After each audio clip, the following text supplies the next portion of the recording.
ของขวัญที่ให้จากสายคนจนเอามา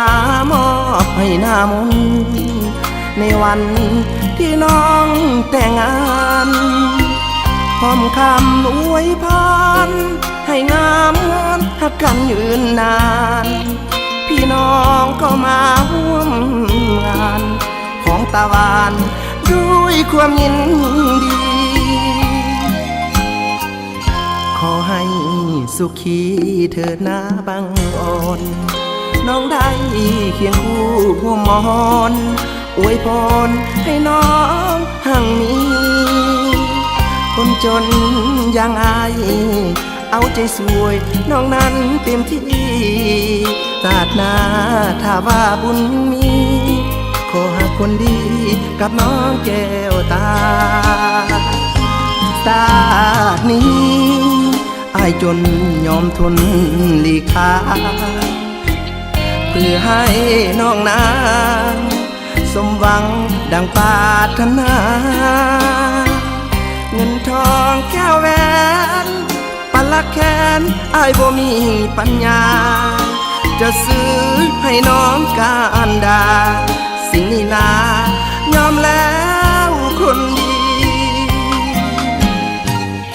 ของขวัญที่ให้จากใจคนจนมอบไปให้น้องหน้ามนอายยอมทนเพื่อน้องสุขีเป็นช่อดอกไม้อวยพรให้น้องห่างมีขอให้เจ้าเป็นเศรษฐีกับสามีที่น้องต้องการ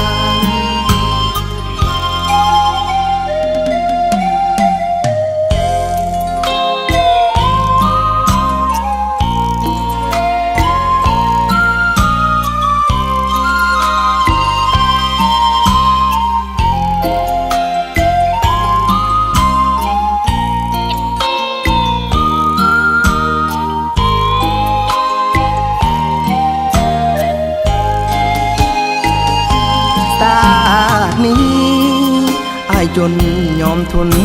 หลีกทางเพื่อให้น้องนาง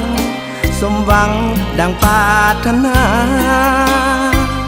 เงินทองแก้วแหวนปันละแค้นอายบ่มีปัญญาจะซื้อให้น้องการดาสิ่งนี้นายอมแล้วคนดี